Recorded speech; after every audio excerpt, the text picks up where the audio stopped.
Marvel studios के सामने सबसे बड़ा चैलेंज एमसीयू की फैंटास्टिक फोर है।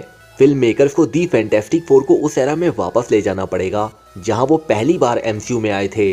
और क्योंकि फैंटास्टिक फोर एमसीयू का मेजर पार्ट कभी बने ही नहीं, इसलिए मार्वल स्टूडियोज वालों को सब कुछ शुरू से शुरू करना पड़ेगा, जो कि काफी चैलेंजिंग होने वाला है। जब से एमसीयू टाइमलाइन की शुरुआत हुई है तब से इस यूनिवर्स में बहुत बड़े बड़े इवेंट्स हुए हैं, मगर न जाने क्यों तब से लेकर आज तक फैंटास्टिक फोर ने इसमें एक भी बार दखल नहीं दिया है। अब ऐसे में फैंटास्टिक फोर को एमसीयू का पार्ट बनाना काफी टफ चैलेंज है। इसके लिए एमसीयू को ये एक्सप्लेन करना होगा कि 2008 की आयरन मैन के बाद से फैंटास्टिक फोर कहाँ थे। अब फिल्म मेकर्स के पास एकमात्र रास्ता फैंटास्टिक फोर को रेट्रो फॉर्म में लेकर जाना है। एवेंजर्स एंड गेम के बाद ऑडियंस न्यू मार्वल रिलीज फिल्मों से खुश नहीं है।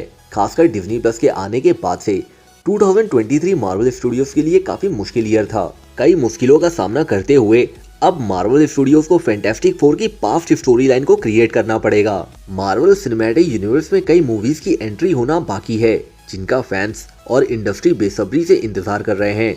जिनमें से सबसे बड़ी मार्वल कॉमिक की फर्स्ट फैमिली होमकमिंग दी फैंटास्टिक फोर है। पहले की कंपैरिजन में फिल्म मेकर्स को काफी हार्ड वर्क करना होगा। दी फैंटास्टिक फोर पर एमसीयू की पकड़ बनाने के लिए मार्वल स्टूडियोज को उनकी ओरिजिन स्टोरी से बाहर आना पड़ेगा।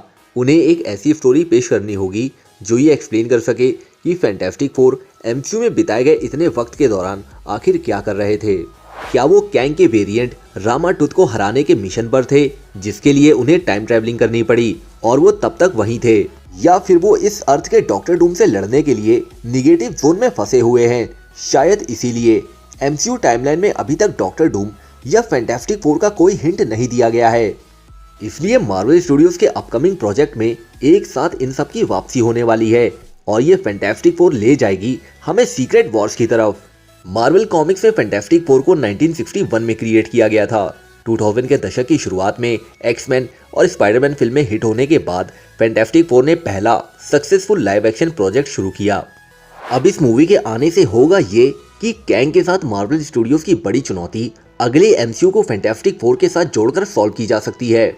मार्वल कॉमिक्स में कैंग के वेरिएंट में से एक नेथालियन रिचर्ड्स है, जो 31वीं सेंचुरी के साइंटिस्ट मिस्टर फैंटास्टिक के वंशज हैं। मल्टीवर्स सागा में एक इम्पोर्टेंट रोल निभाने के लिए फैंटास्टिक फोर के साथ टीम के साथ कनेक्शन रखने वाला कैंग वर्जन एकदम सही होगा। इस तरह ये मार्वल स्टूडियोज को एक नया वर्जन पेश करके कैरेक्टर को फिर से तैयार करने की परमिशन देता है, जो रिचर्ड्स वंश का हिस्सा है।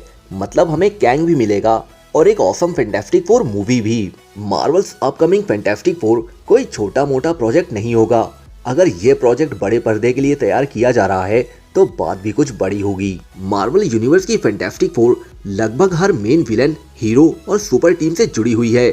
अगर फिल्म डॉक्टर डूम की शुरुआत करने का प्लान बना रही है तो मार्वल स्टूडियोज आसानी से आइकॉनिक विलन को यूनिवर्स के सबसे बड़े खलनायक के फॉर्म में पेश कर सकता है। इसी तरह अगर फिल्म में कोई दूसरा विलन है तो पोस्ट क्रेडिट सीन गैलेक्टस या डूम के अराइवल को भी दिखा सकते हैं। अल्टीमेटली स्टूडियोज ने अभी तक कैंग दी कॉन्करर के फ्यूचर प्रोजेक्ट के बारे में कोई डिसीजन नहीं लिया है। हालांकि ये डिसीजन जल्द से जल्द लेने की जरूरत है, क्योंकि एमसीयू धीरे धीरे मल्टीवर्स सागा के आधे रास्ते की ओर बढ़ रहा है।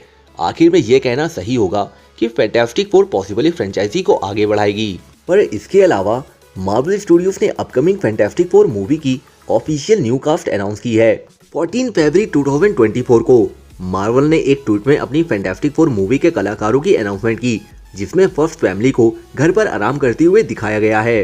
Pedro Pascal as Reed Richards यानी कि Mister Fantastic, Vanessa Kirby as Susan Storm यानी कि the invisible woman, Ebon Moss Bachrach as Ben Grimm यानी कि the thing, Joseph Quinn as Johnny Storm यानी कि ह्यूमन टॉर्च। ये कास्ट 1960 के रेट्रो थीम को शो कर रही है। बेन ग्रिम 1963 की लाइफ मैगजीन का एक इशू पढ़ रहा है, जिसके कवर पर लिंडन बी जॉनसन है। उसके पीछे की दीवार पर दी थिंग बनने से पहले की उसकी एक तस्वीर है, जो अपोलो मिशन एरा के स्पेस सूट में दिखाई देती है। अब एक शॉकिंग अपडेट मैं आपको देने जा रहा हूँ। मार्वल स्टूडियोज ये कंफर्म करते हैं कि upcoming fantastic four member MCU के हैंग पिम से बहुत स्ट्रॉन्ग कनेक्शन रखते हैं। फैंटास्टिक फोर थ्योरी ये कहती है कि रीड रिचर्ड्स हैंग पिम के प्रोफेसर होंगे और एमसीयू की एंटमैन लीगेसी से कनेक्शन बनाएंगे। सो मेरे मार्वल हीरोज, अगर आपके पास फैंटास्टिक फोर से रिलेटेड कोई फैंटास्टिक न्यूज़ है तो प्लीज़ हमें कमेंट करके ज़रूर बताइए। तब तक के लिए गुड बाय। और क्योंकि आप भी मार्वल के बहुत बड़े फैन हैं तो वीडियो को लाइक जरूर करेंगे बिकॉज यू आर मार्वलस।